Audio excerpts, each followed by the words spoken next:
Welcome everyone, this is Finally Beatles, and you're listening to LOTRO Players News, where we take a look at the latest news in LOTRO and hear LOTRO players. And this week we have with us Arendis Hey everybody. and Sanswinda. Hello. Hello there. And this week we had some interesting events. So let's get on to it because we had the release of Update 24, The Veils of Anduin. And this week, this course included a new quest area, the Vales of Anduin along the northern parts of the Great River. We have been doing quests in the more southerly parts, the parts that are south of Lothlorien, for quite some time, because we had several zones going on through that area. And now it's finally getting up into the north, where we go into places like the Gladden Fields and the areas near where the Bjornings live and stuff like that. And I haven't had a chance to really do anything there yet, and I have a feeling no one else here has either. No, but I'm really excited to. You're really excited to. Ooh, what's got you excited about it? Well, I saw some pictures from Maven and some other people. I had to stop watching streams that were going there, but it looks really cool, and I can hardly wait to go see what they did. All right. And I heard that there's some more flavor text again, which I'm excited about. Oh, yes, there is. Yeah, they have gotten some flavor text, which is something that's been missing in a lot of rewards and the like over the last few years, but now apparently it's making a return, and hopefully for the long term in there. Note that Update 24 is free to VIP players and lifetime subscribers, and of course is available for the LOTRO store for anyone that is in either of those categories. And of course we have foul things still roam the woods and marshes, and some are drawn by the legacy of the One Ring, which lay long hidden near the Anduin's banks. And I'm just wondering, how long can a hobbit village survive after it's abandoned? Because we have all these old ruins of of old stone places, stuff like that, which of course last for centuries and maybe even millennia. I suppose any old hobbit villages in the area have long rotted away. I don't know. Might depend on the climate of the area, too. Yeah. And if the We're wood talking was about treated. marshy. We're talking about marshy. That's true. Remember, yeah, We don't know, though. Did they build their hobbit holes with, wooden beams, or did they use stone? Because if they used stone, then they might still be there. I'm pretty sure they might just be missing wood. doors. Yeah. I'm pretty sure they would have used wood, most likely. I guess fishing villages aren't. Well, because fishing villages tend to know how to use wood pretty well. True. And we all know that the hobbits that used to live there were storers and river folks, probably more in common with the brandy bucks than with most of the other people in the Shire. True. I guess we'll see when we get there. We'll see what we get there. But anyway, we'll be heading into the Vales of Anduin and into the Gladden Fields for that. And of course, we'll be continuing the Black Book of Mordor, where we find out what is going to happen in Skarhald and Karazgar and all of that fun stuff. As for other things in there, we have some usual updates. And healing percentages of Vigilant Roar legendary item bonuses have been corrected. For the Burglar, Gamble Chance now provides a chance that any gamble applied will upgrade itself by a tier after application. Oh, nice. I'm sure my Blue Line Burglar will be happy about that. Even the Odds had its buffs extended from 15 to 20 seconds and has its progression updated. And Clever Retort's self-adulation bonus has been increased from 20 to 25%, and it no longer incorrectly states that it provides a pulse bonus to Mischievous Glee. Guardian's T5 tenderized bonus has been corrected. So a lot of corrections here. So it's larger than T4. Yeah, that's kind of a good. Yeah, it is good so that T5 is better than T4. Yep. Guardian's Fighter of Shadow no longer incorrectly grants an area of effect Flash of Light with the base spec. The Minstrel's Mastery bonus from the trait Strength at Helm of the Hammer Hand has been improved, and melee range skills have now have a base range of 3.5 meters, up from 2.5 meters. We have to see on that one. Most items in the Iron Fold and Grey Mountains can now be used while mounted. All right. Hooray! I mean, if you're not in combat already and being dismounted while you're trying to use them, I suppose. Well, there is that. Removed an unintended on-removal effect from Hunter Essence of Freedom. And armor and jewelry of the Traveler, when received from a character level 105 to 115, will have Light of Arendelle. All right, that could be. So therefore, that means if you get some jewelry from a box at the Mordor levels, you get some light with it. All right, I guess that's useful. Up to 200 epic battle progression points can be obtained via the promotion points plus 10 offer in the LOTRO, as the LOTRO store changes.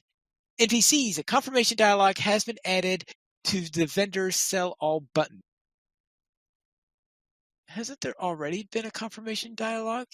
Only if you sell more than you can buy back. I don't know how many that is, but it's almost always what I sell, so I haven't noticed the change. Yes, I know. I know what you mean about that. And Monster Play melee skill range has been increased to 3.5 meters. I guess that's to go in line with the players getting 3.5 meters on their stuff. And for quest and adventure areas, the old Ripper woman in the Crone's Ferry is now taller. All right. Okay. The speed buff has been given to players during the quest Heritage Restored to make it more forgiving a run. And Heritage Restored is a quest in the North Downs where you have to take this giant Auroch skull and carry it all the way across from the far eastern end of the North Downs and carry it to Estildine. No, not to Estildine, to that small camp just north of Estildine. Right. Yeah, the Earthskin camp. Now I want to go do it again, though, because the speed buff would be fun. Well, it depends. Well, have you tested out yet what the speed buff is? No, but when they add a speed buff to quests like that, it's usually pretty great. I love the carry quests with the speed buff now, so. Especially some of the present participles that they like to put into there when you're in those speed buffs. It's like carrying too much or something like that. Right. All right. Let's see. Rooscorn Schuther in Enid White is giving out quests again. Roos was on strike or something? He must have been. Alrighty. Yeah. And then Ivy Tunnelly is once again a barkeep at the Bird and Baby Inn after being fired at the Moatcraft Trader for failing to have any actual things to trade. That's kind of a requirement for being a trader, so I can kind of see what they were thinking there. Sorry, Ivy. Maybe read the job description. Yeah, well. Albert Lobanks is no longer invisible. Well, she was practicing her burglary skills, right? I guess so. I mean, isn't she one of the quest givers for burglars or something? The unfriendly eyes in Osferald now advances correctly for fellowship that carries the chest together. Yes! Oh, man. That was so annoying when we all had to try to do it and one of us would get spotted and nobody could wait up. Oh. Yes. Battle in the Tree session play for the Court of Lothlorien Allegiance has been updated. Additional directions have been added to the quest to improve the flow of the instance. Monster spawns have been thinned to move closer to cut down the travel time. Galadriel's animations have been adjusted, and Mirkwood archers now lead the way up the hill during the second part of the instance, probably so that you know where you're going. Yeah. Yeah. Yeah. Let's just say that is, or at least it was in the previous rev of it, a very annoying quest. Yeah, it sounds like it'll be a much better quest from now on. Hopefully. Yes. And here's one. The pace of Frodo's burden has been greatly improved. Our ring bearer still discusses the same subjects, but it doesn't take so long to get to the point.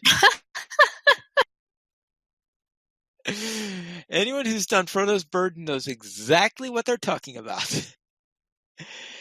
If you've already completed all of the adventures, George at Sanson Farm might just have something new for those feeling a little peckish.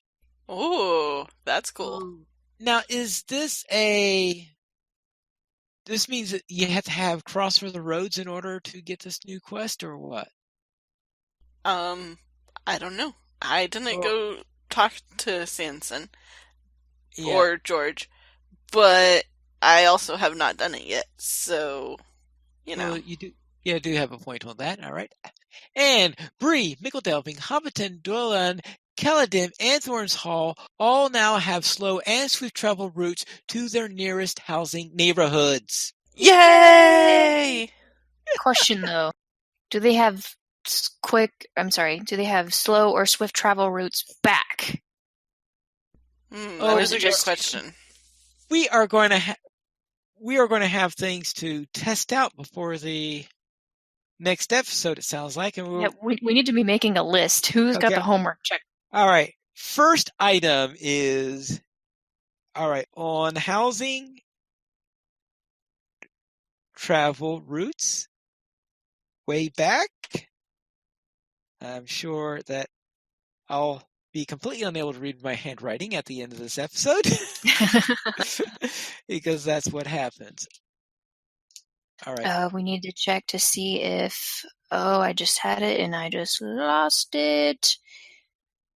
George at Sanson's Farm, if you have to have that title in order to check him. I obviously can't do that one since I've never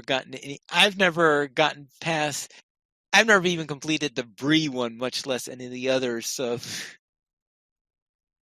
I haven't completed it either. Yeah, so on there. So because I'm assuming that they mean that when they say all the quests, they mean every single quest that's related to... Maybe there's a new one related to getting to Erebor or something like that. Maybe so. That'd be pretty cool. All right. We may have to get an outside source for that one. Yeah, because I know there are some people there who really do a lot on the chicken place side, and they certainly will know, and maybe one of them could answer in the comments. Then, let us know. Yes. Embers of Enchanting can be earned by the following: Reclaiming Great Embers Reclaiming the Great Embers has been increased. Reclaiming the Great Advanced no longer offers embers. Reclaiming the Great Final no longer offers embers. Longbeard Marks of Embers rewards decreased. New U24 quest, Protecting the Bjornings, Protecting the Woodsmen, and Ghoul Marks for Embers are all now added in there. So essentially, the Grey Company source of embers have been replaced by Bjorning sources of embers. So I have a feeling that's what's going to happen is every time they have a new zone, that's going to be the primary source of embers from now on. It makes sense, though. It means that you have to get all your alts through all the content before you can get the embers again. Right. At least at a reasonable rate to try to get them geared.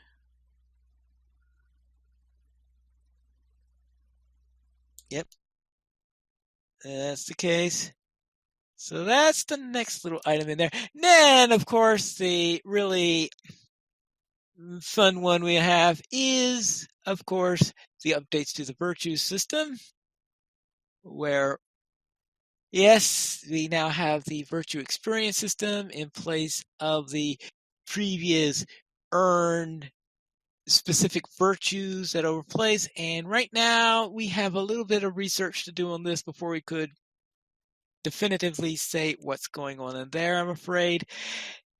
Because there are a couple of points that we weren't quite sure about, and we're going back and forth before the end. But the idea here, though, is deeds now give you specific virtue XP instead of specific virtues. So there, for example, most, especially early deeds, seem to be giving 2,000 virtue points. If they used to give 2 virtues that it would award, then it would give you 4,000 virtue points. Some festival quests and stuff like that will be giving much smaller values because they will be adding some for such things. I think last week I went through all the things from the gifts, blessing, and arias and all that stuff on how many virtue points that they're giving and all the weird items they're giving there, and we're going, huh? And that there's an entirely new panel for working with the virtues, which is, and you can look through all that's on there, and you have to, I think it's, you left click on a virtue in order to make it your earning virtue, and you right click on it, or is it double click on it in order to equip that virtue, something like that. It took me If a you little just bit of keep experiment. clicking, you'll figure it out because Yeah, something will happen. yeah, that's sort of the idea on there. But if Because you I'm not click, sure which clicks did what, but I finally managed to get one earning experience, so that was good. yes, and yeah, I'm pretty sure though it's one one of the buttons sets for an earning, and the other one is what equips it or unequips it if you click on the place where it is already equipped. As for the UI, screenshots are now saved with a timestamp format: year, month, day, and then hour, minute, second. And that replaces the old one where they would give you a sequential number. So this way, if you are listing everything in your area in alphabetical order, your screenshots will always now be shown in the order in which they were captured, because in the past, if you deleted an earlier one, then the next screenshot you take would be given that earlier number rather than the next one that you're doing on. So things could get a little bit out of order that way. And this would be a good reminder of when you actually took the screenshot, if the date next to it wasn't an obvious giveaway, I guess. Pressing the escape key cancels target item usage. Allegiance tracker is now scalable. Scroll bar on the raid lock panel has been fixed. Fellowship tradable gear is no longer loses allow trade target information on logout. Fixed a bug where the quest font size changes will revert back to the default when quest update events were triggered. Fixed an issue and zooming with the mouse scroll wheel would stop working when interacting with Lua plugins. And let's see, the quest grouping panel has been rearranged to have the quest selection at the very top. The quest grouping panel has changed a whole bit. The instance finder panel has been expanded with a new instance grouping section. The new section works similar to the social panel quest grouping in that you can create or join up to 5 entries that are persisted on your character. The new instance grouping section replaces the functionality of the simple and advanced tabs of the instance finder panel, and those tabs have been removed. Clicking Show All will now show up to 100 entries. Clicking My Instance will show only the instances that you have either joined or created. members are automatically removed from an entry when entering a specific encounter space for the first time. And it's a lot of people getting used to this because during Friday Night Fights last night, someone was trying to bring up an instance when we're about to go in there, and the person accidentally hit the button to put up saying to put their list, and this is an instance I'd like to join, rather than hitting the start instance button. So we're wondering, when did the instance start? And then, of course, we're seeing for a while there that he is that on the instance finder showing him saying, okay, I'm requesting this instance. I'm requesting people for this, even though we had a full 6 people in there. So, so that was a little bit That's of funny. a thing and trying to get used to the new layout of it. The Shift F no longer is mapped to the instance finder. And also the instance finder, if you had the instance finder on your button list, it's no longer there. I have no idea Oh, that's why why. there's an empty button there. That's why there's an empty button there. So I have to, whenever I go into a new character, I have to go and put it back in because for some reason it was taken off on there, even though it's, to me, it looks like it's the same button. So I don't know why they bother doing that. And the player command LFP has been changed to LFQ, looking for quest grouping. And the item socket replacement confirmation dialog now displays it in the correct order. Miscellaneous things. The LOTRO game client can now be optionally run in 64-bit, which can improve game performance. By default, players will continue to run 32-bit unless they change the option in their launcher. And this selection can be changed again if desired. A separate set of client preferences, user preferences.ini, for the 64-bit client will be created to allow players to have different graphics settings on the different clients. Yeah, all right. I had tried out the 64-bit client, and I noticed 2 things. At least 2. All right. It was usually running reasonably well, but there are 2 annoyances. One is that there are a couple of points where it seemed to have a crash that is unique to the 64-bit client. Oh. Based on my testing so far, but I haven't done extensive enough testing to know whether whether it's really unique to the 64-bit client or not. But I had 2 crashes yesterday that I had never seen happen on the 32-bit client. What happened? Well, since they impact my weekend LOTRO, I'm going to talk about it then because I had some amusing results in there.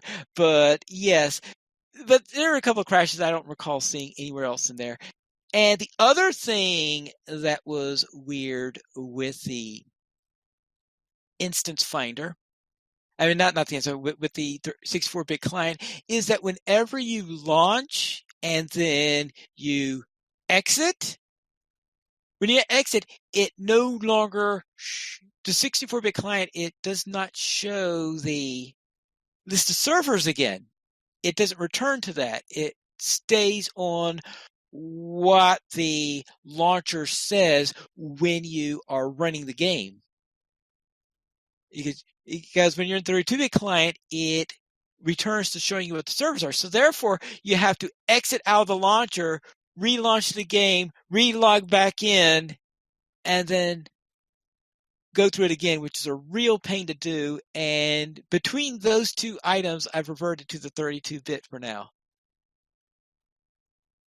Now, if I have memory crashes in Veils of Anduin or something like that, I may just use 64 in Veils of Anduin and use 32 elsewhere, but we'll have to see what I do in the case on there. But for now,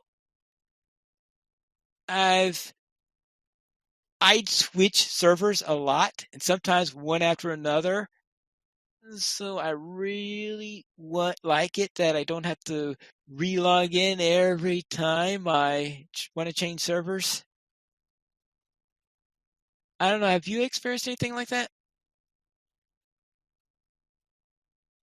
Hello?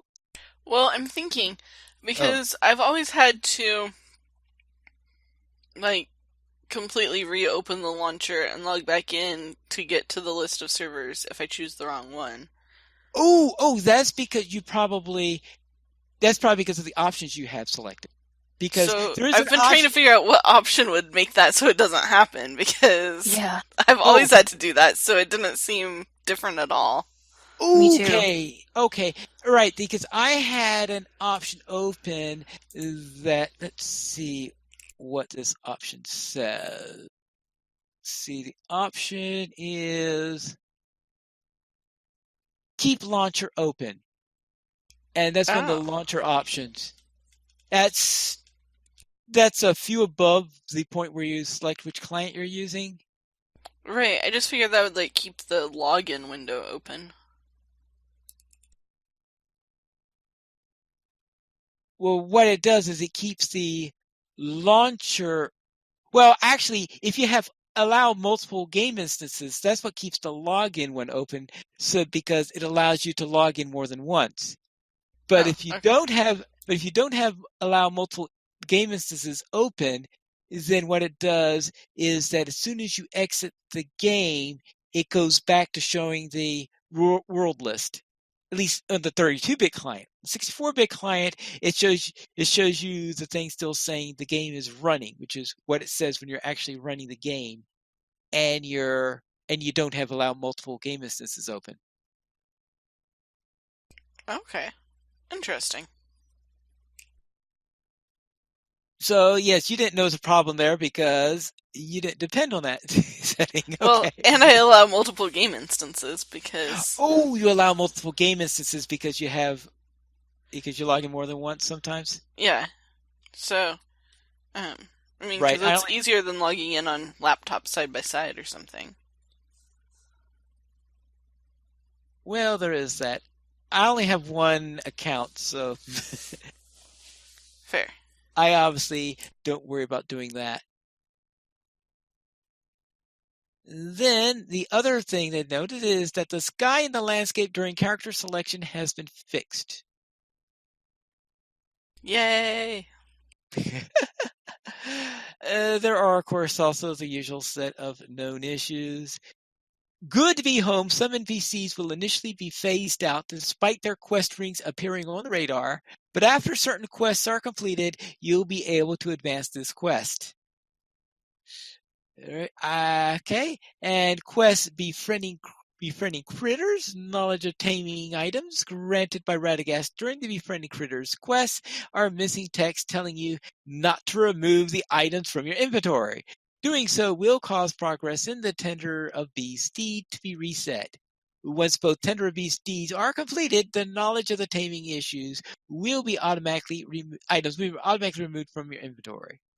The quest, Dredging Up the Past, Sharky's Orders quest item is currently able to be destroyed, which it should not be since it's a quest item.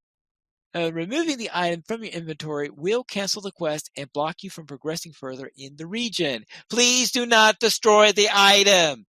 It will be removed from your inventory upon quest completion. And quest, Roscabel cleaning the tributaries. Some of the items needing to be fished from the quest require a higher fishing proficiency, and some can currently only be obtained from other regions. Nice. That's funny. All right, so I think I know a quest that Terry's not going to like. Well, hopefully that's not a key quest. Hopefully. Because if it's a daily or something like that, then she's going to be skipping it anyway. Yes. But anyway, those are the patch notes for update 24. Next bit of news is that it appears that the Legendary server is going to be opening up Mirkwood a month earlier than I was expecting. Ooh. Because I was expecting it to be sometime in July, but it looks like they are scheduling it for next week at some point. Oh, I haven't even made it through Moria yet. I should get on that. Yeah, I know because I had thought I had set a nice pace in which to complete all the stuff in Moria and in Lothlorien just in time for the opening of Mirkwood, or maybe just a week or two afterwards, so I missed the land rush in there, and then I'd be pretty much caught up. And then I said, boom! Nope, we are opening a month early. Welcome to Mirkwood. Yeah, all right. I guess So, at least it'll be less crowded when I get there. yeah.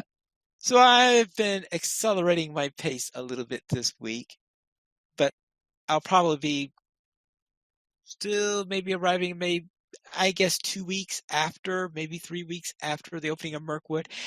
So it probably depends on how long Mirkwood is the most recent one. Now with Mirkwood, it sounds like that they're opening both Mirkwood and Inedwythe. In other words, the zones that go up to level 65. So that's something Cool. to keep in mind there. And what the important thing about that then is that with Enidwythe, that of course means that'll be the last of the skirmishes in it. Because I was wondering whether or not the Rift skirmish would be with this opening or what it would be with the next group. And based on the fact that they're opening up Enidwythe, I'm assuming that it means also starting Volume 3. So I'm going to assume that we're going to get the Rift skirmish also in there. So that means that maybe in 3 or 4 months I might hit Skirmisher in Middle Earth. Nice. Yeah. Then let's head into the LOTRO Beacon, issue 114, where it looks like we've got A quite feast. quite a feast here. Now, I'm wondering if this is this in Bjorninghus, I wonder? Or is this Maybe. somewhere else? I haven't Well, been there. yeah. Well, how many lodges are going to have trees in the middle of the room? It's a good question. It looks like And tree stumps for chairs. yeah, tree stumps for chairs. There are live trees around the area, and maybe a rustic group of wood elves might do something like this. But this looks like it'll be Bjorninghus, so that would be But my hypothesis. would a rustic group of wood elves, based on our experiences with the elves, actually have food and drink set out? I'm pretty sure they're now known for not having snacks. Well, you've got a point there. I guess that adds even more evidence to the location of it. It also has more of like a rustic, homey kind of feel, Yeah. which, I don't know, the wood elves seem more like that's not the vibe that they go for. Well, one of the problems that we have is that usually when we run into wood elves, we run into wood elves who are ruled by a high elf. Touche. And that might make I don't know what Oh, would. maybe it's the high elves who are against snacks. Yeah. That's what, see, the wood elves would be perfectly fine in giving you snacks, but they're ruled by these high elves that don't believe in them or something. We never know. Someone needs to hold a snack intervention if that's the case. Now, the only thing against that hypothesis is because I believe the raft elves are all wood elves. So I don't think they're ruled by a high elf there. At least I can't think of any. So let's head into our community spotlight then. You could watch the Anduin ensemble perform from the previous weekend. Barbara Dreadeye created a new addition to his site where he is starting to get into some cosmetics. Woo! I'm sure Terry Adwin would know more about that if she were able to be here tonight. But there are so far 2 entries in here. From July 3rd, we have Winter Survivor, which From is a July 3rd? June 3rd, sorry. Yeah, June 3rd, of course, because it'll be July I was 3rd just is checking because yeah. my calendars. I'm like, wait, am I a month behind already? I don't think so. Yeah, and this is Winter Survivor. Well, this goes on with my thinking that the release of Mirkwood was going to be in July. Winter Survivor, and this is a Bjorning outfit. I guess this is to celebrate the update 24 and the entry of the Bjorning lands. And the second outfit is Hobbit Gone Fishing. And that one came out on 7th of June.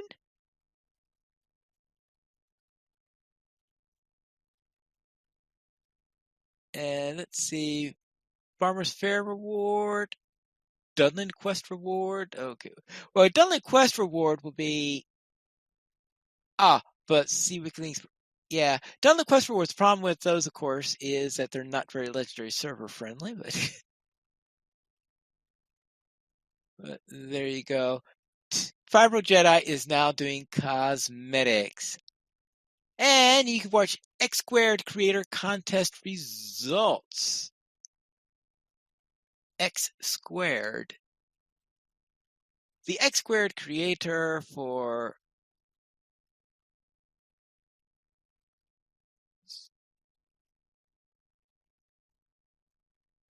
doing some. The first place winner seems to be. I can only think that somebody managed to combine some bear trophies with some fish trophies.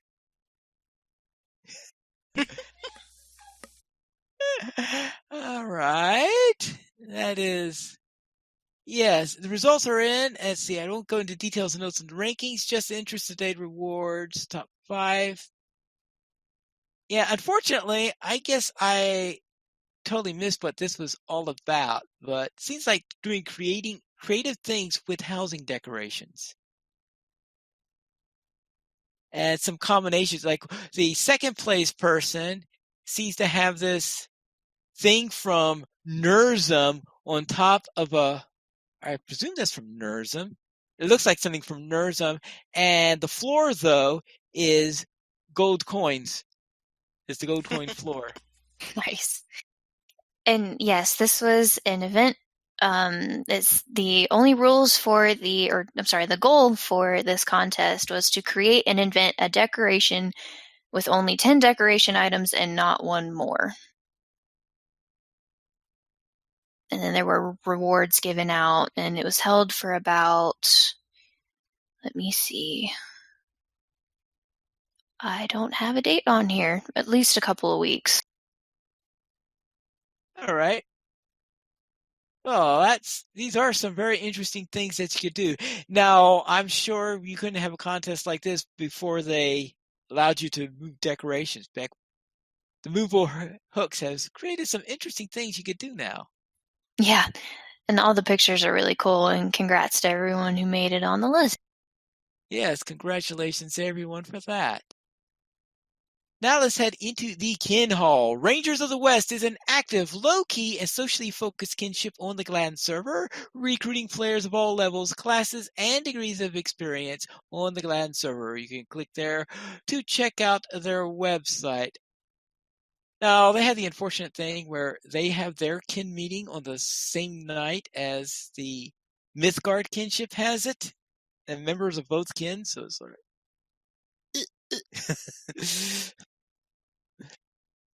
So so that's that's your a bit. kinship on Gladden? Yeah, it's my Gladden kinship. Haven't been on Gladden Nice. recently. I used to be on Gladden a great deal. Let's see. But I haven't been there. I think I did a lot of series on Gladden at some point. But lately I've been doing stuff on Crit Hollow and Landrable more. And of course on Honor. That makes And sense. now for our weekly comment. While exploring the Vales of Anduin, you come across a patch of fragrant, unique flowers you've never seen before. What do you do? Pick some and show them to Terry, proudly.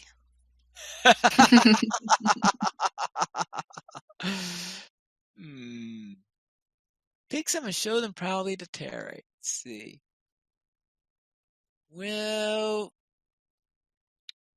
I have a feeling that Terry will, of course, avoid them like the plague, fearing that there'll be a quest with them. Of course. That would be the reason to show them to her. Look, I picked these so you don't have to. Hey, look, let's go flower picking now, Terry. This is great. They smell so good.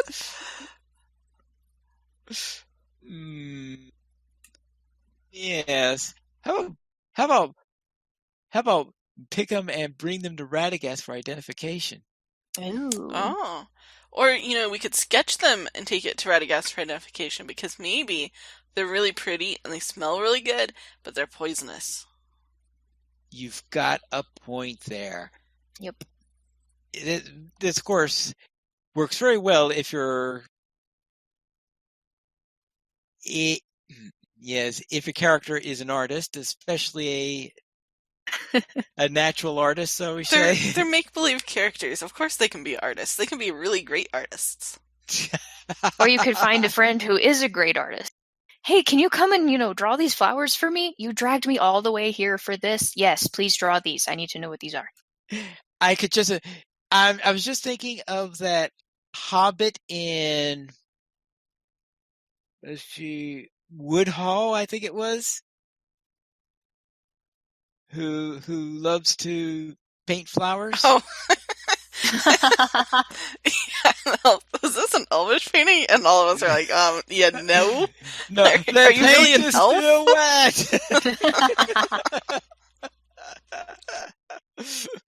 Oh, yeah. Then in the fan site news, Druid's Fire explores current content in this episode of Gondor Has No Druids. And you could listen to LOTRO Players News episode 307, A Moment of Silence for Baby Bear. Poor baby bear. Poor baby. Farewell, Tesla to Panda. We loved having you on the official stream. You could watch this last episode of Epic Shenanigans. Wayward Plains starts a new character in Archit with her friend Jared. And Mythgard in Middle-earth with Corey Olsen, the Tolkien professor, continues in Lothlorien. And the Dwarrow Scholar talks about Update 24 in this episode now with more dwarves. And thank you, Tesla to Panda, for everything that you did on the stream for LOTRO. Wait. All right. I miss a few weeks and they're suddenly in Lothlorien. I was just wondering about that. How long they spent in the Lone Lands? And in Someone must have. What did they do? Kick on the afterburners or something?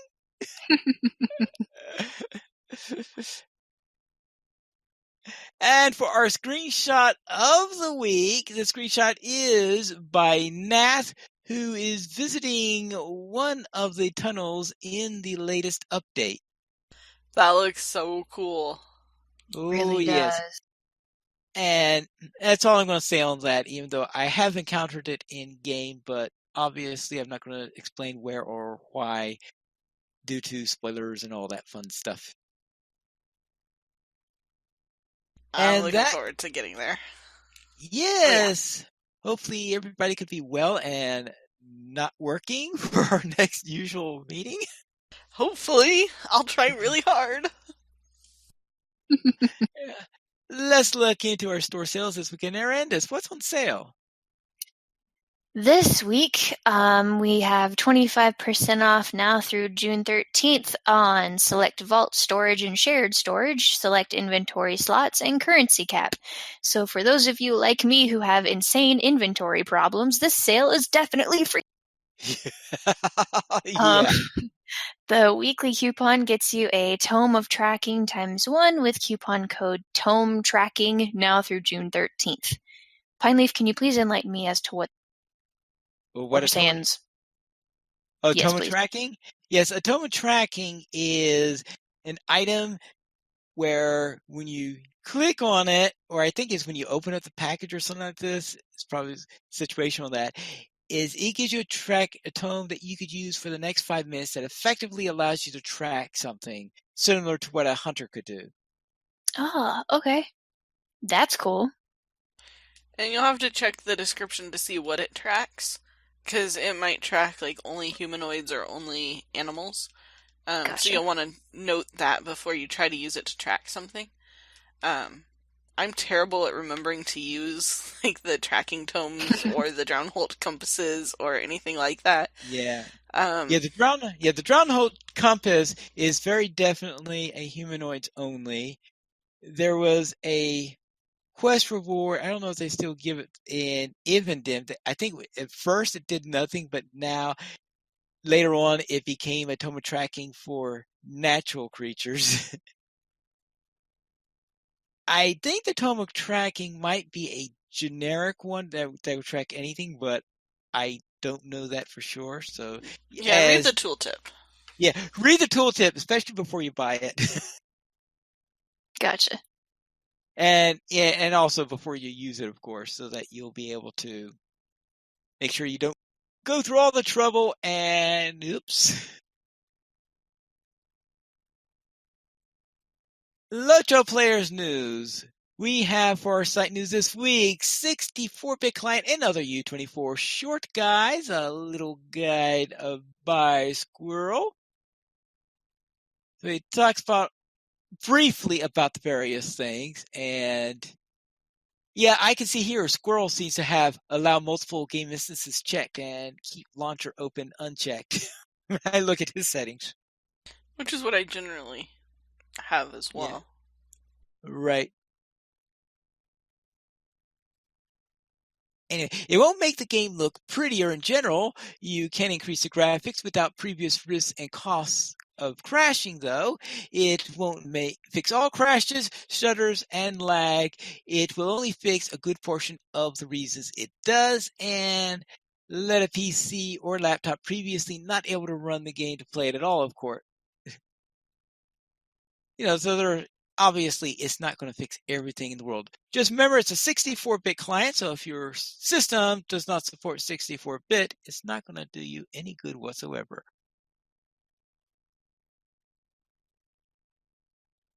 And yes, I'm sure there's still people out there running 32-bit computers, right? Probably. I'm pretty sure I use a couple at certain occasions.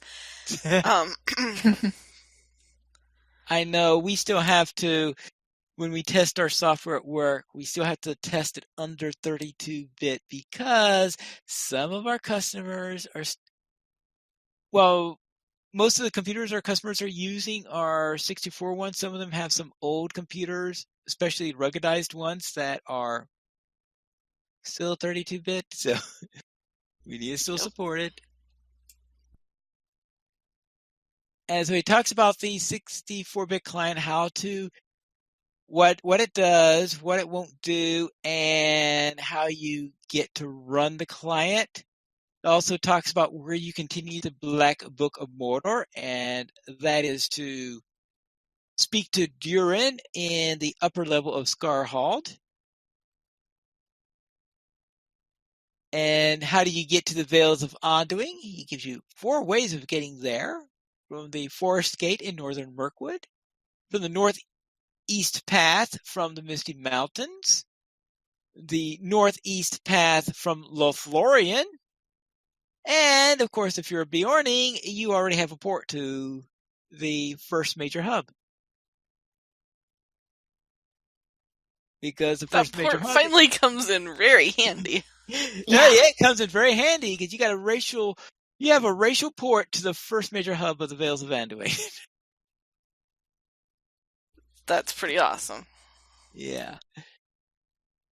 Now, just note that this must mean that the Bjorning lands, the area immediately near the Bjorning lands is a little bit light on hostile creatures because you could potentially have low to middle level Bjornings in that area. And I guess they don't want every single mob in the in the Vales of Anduin come rushing into Bjorninghus because there's a And then we'd low-level have character more incidents of deadly deer and moose. Welcome to LOTRO. Here's your character, and here's an enemy that is literally over 100 levels higher than you. Good luck. I don't know what level you earn that port at, so, Oh, good point. but I think it's a reasonably low level where you earn that port. I think you can earn it at a reasonably low level. Yeah. Before 50 for sure. Okay. Well, I take it back then. Yeah, But well, that, I mean, it could still be over 100 levels. It'll at least be close to 100 levels over you. yeah.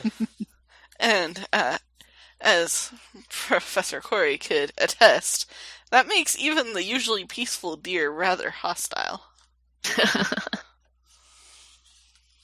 Corey also doesn't believe in peaceful deer, right? Well, not after one chased him into Hinathanun to kill him. Oh no.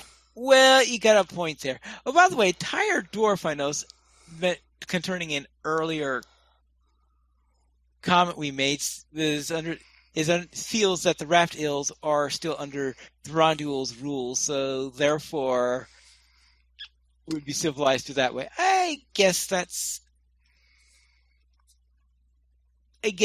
I could give you that point. They are at least.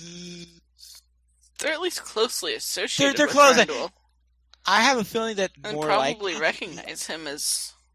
I would say that he's their king, but not their immediate ruler. I have a feeling they have an intermediate ruler in there. At least that's my guess. They didn't go too much into the social structure of the Raft Elves when we were over there. Yeah, they were kind of busy with other things. Yeah, you had a point there. And of course, he also gave a few quick things about the virtue system, about how to open up the panel and things like that.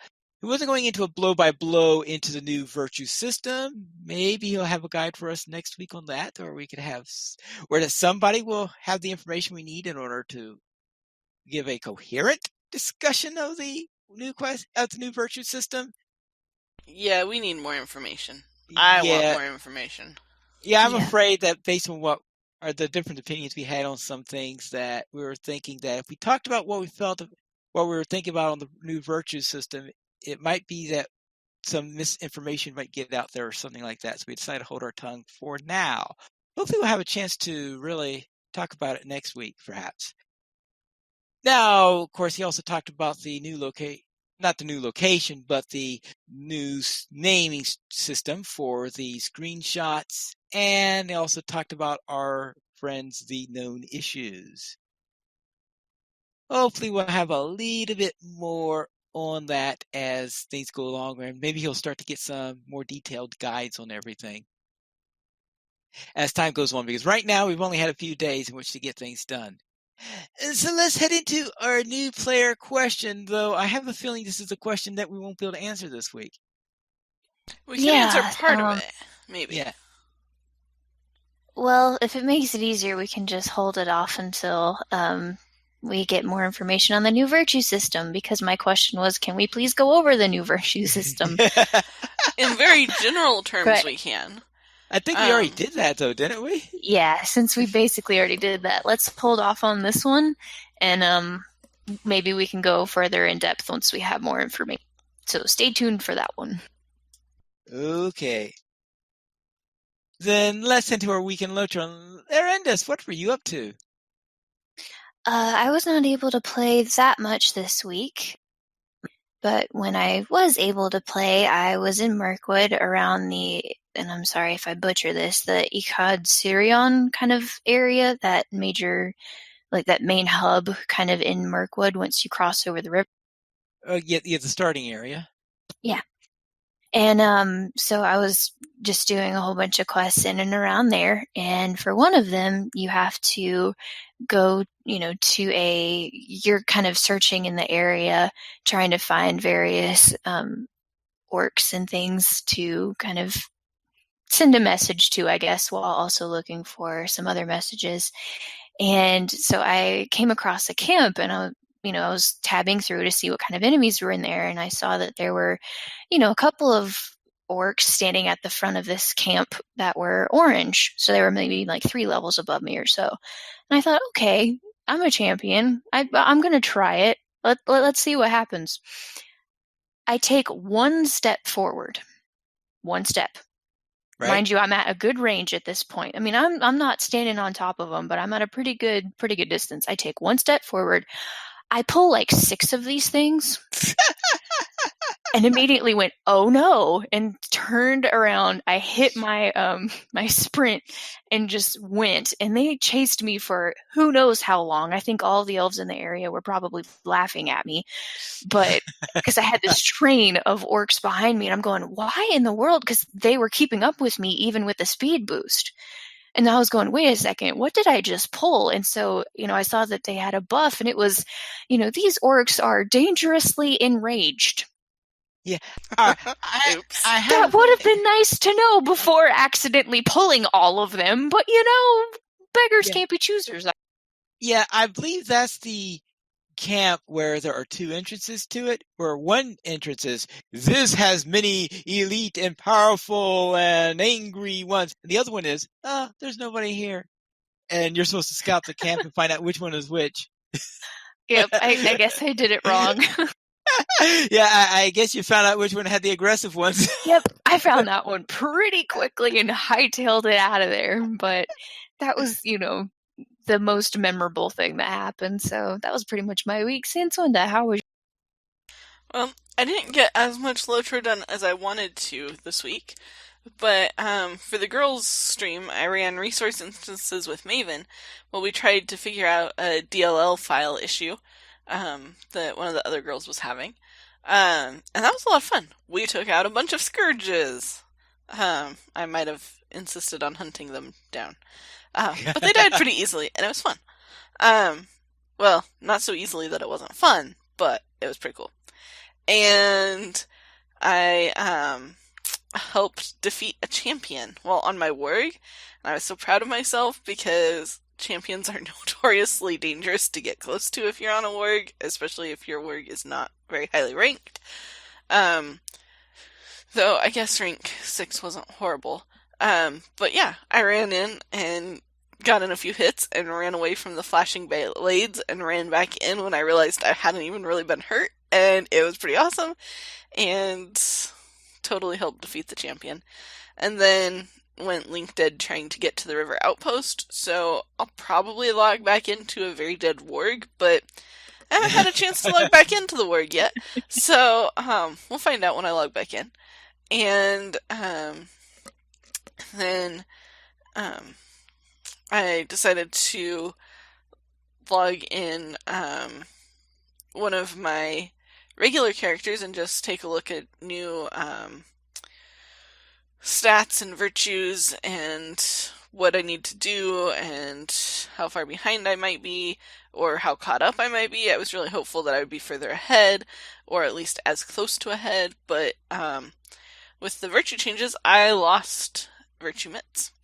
So my healing minstrel's in the best shape, but she's still down 2.5%, 3.5% from what she needs to be, and that is definitely enough to be deadly, and will take a while to build back up. So that's sad. And my hunter is even further away, and it's harder to get the embers at the moment, so her gearing up will have to wait. But because I was a little bit discouraged by that, and I was tired of Minas Tirith, and didn't really want to deed, I did complete 2 deeds on Sanswinda, and it got me 2 virtue points, which is like 2/60th, a 30th of what I need. So, yeah, I was discouraged. And so, I sent Sanswinda on Landerval to see about rebuilding Heightbold. And I have no idea where she left off in any of the regions surrounding Heightbold, and I know she needs rep, And yeah, so she might not actually end up doing any of that, but I sent her back there because I was like, well, at least this has some kind of purpose to it, more than just killing things and won't get me too far ahead of my group. So we'll see what happens. Pineleaf, how was your week? All right. I'll begin with a comment from Tired Dwarf who proposed the hypothesis that the Raptels that they're a guild of some sort. It's given autonomy by the King of Mirkwood. So he's thinking that more of a guild than maybe a community or anything like that. That's another possibility. That would make sense. I guess we'll have to. I mean, some of the elves under Thranduil are hunters, some are probably cooks, some probably make wine, some have rafts. I can see that. Okay. Then let's head to my week in LOTRO then. My honor warden finished running through the flaming deeps and defended 3 locations in Moria against an assault by Mazog. Which means that, yes, I finally unlocked the Moria skirmishes. And I was expecting to do this maybe in another week, but when I heard that Mirkwood was coming out, I told you I accelerated my pace a little bit.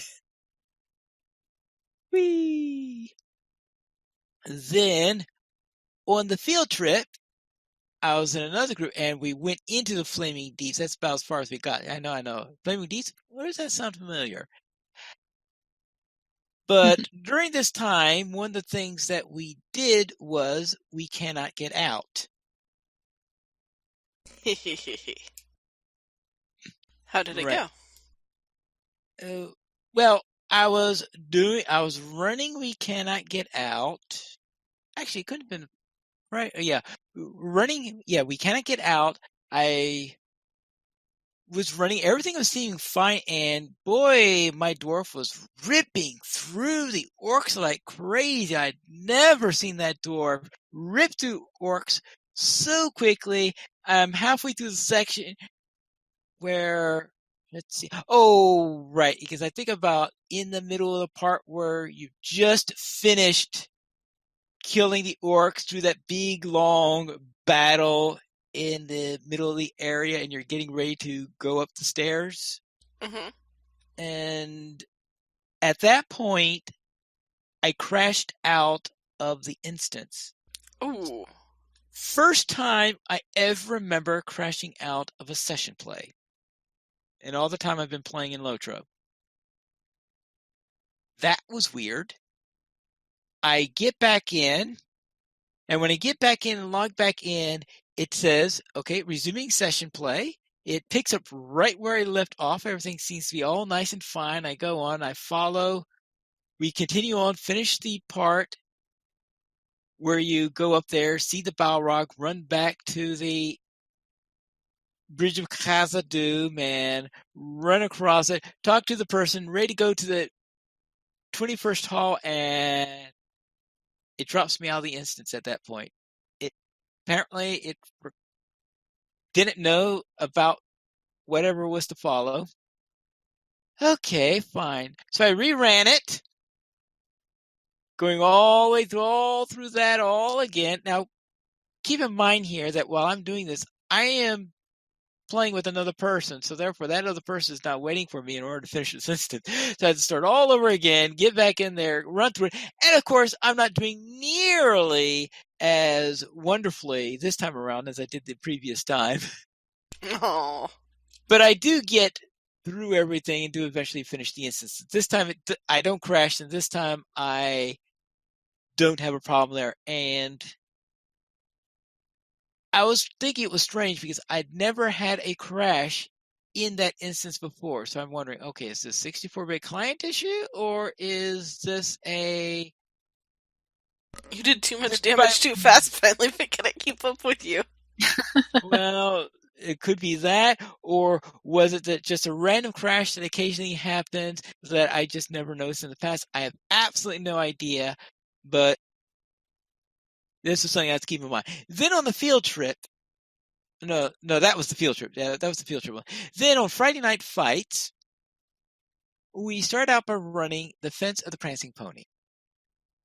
Now you say, okay, that's straightforward enough. I think we had 5 at the time when we were going through. All right, we go there. Fence of the Prancing Pony, level 120. 5 should be able to do Defense of the Prancing Pony without too much trouble. So we go around doing the instance, and about halfway through the second assault, there's some sort of blip that causes 3 of us to crash out of the game completely. Yikes. So obviously it wasn't just one particular person's system, because 3 people crashed all at the same time, and the other 3 people did not crash. So there was some sort of hitch or something like that. We all crashed in there. When I got back in, there was, I believe, just before this crash or something like that, that's right, a frigid squall came in. So you can imagine you now have 2 people in a 6-player skirmish, in a defensive skirmish, with a frigid squall in the area. You could guess what happens next. Hopefully they were hunters. Well, sort of moot. Well, I know that would help a bit, but unfortunately, Heathstraw was not a hunter, and he's the one who got killed. Ah. After that incident, the 3 of us who crashed all switched back to the 32-bit client.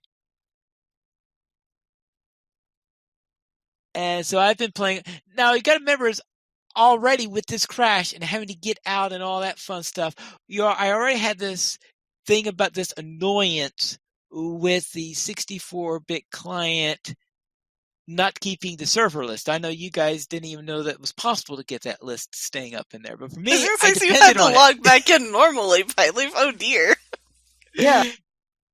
And as I said, to me, that's That at least explains why people expect I can get back in faster than I actually can, though. Yeah. But anyway, after that, after 2 major crashes that I had never seen, because I had never seen a crash like that outside of a Weatherstock, griefer-induced crash. I have never seen 3 people crash at the same time out in the middle of an instance. So between that and the we cannot get out incident,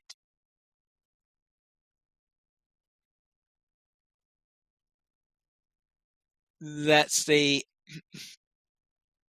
way the whole thing went on there. After that one, we reran Defense of the Prancing Pony, and that time we were successful. We didn't have any crashes or anything like that. Then we ran Ost Elendil.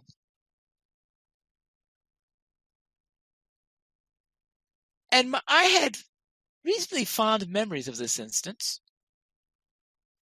But I have a feeling they all came back from the days when the level cap was 105. And before they buffed up everything? Probably. That really, yeah, we were, all right, we went in there, got the initial mobs in there, right? And I didn't realize that most of the people there had never done the instance before, which didn't help a little bit. But eventually we got them the idea.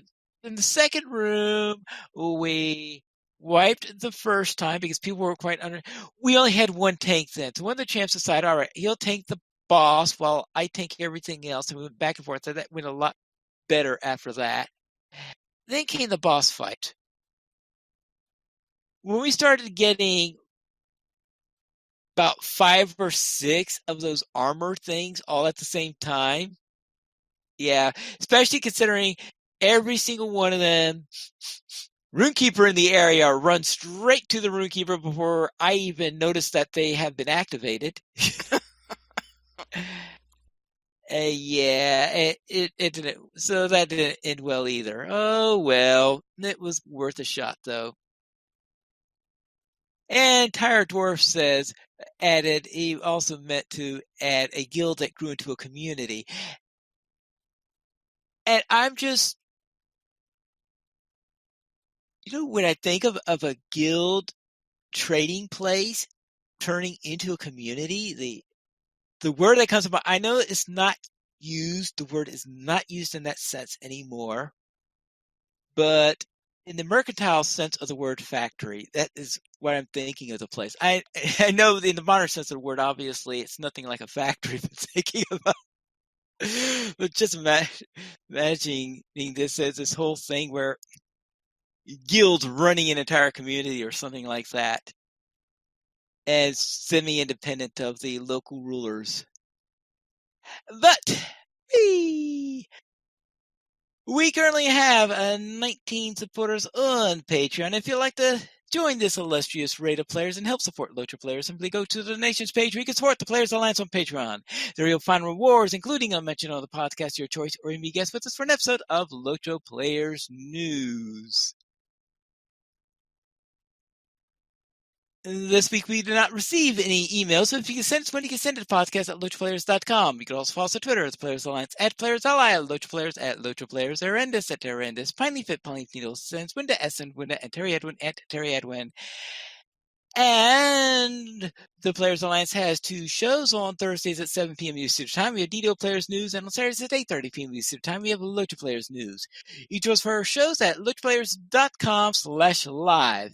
And that is all for tonight. And this is Pinely Needles reminding you to skirmish responsibly.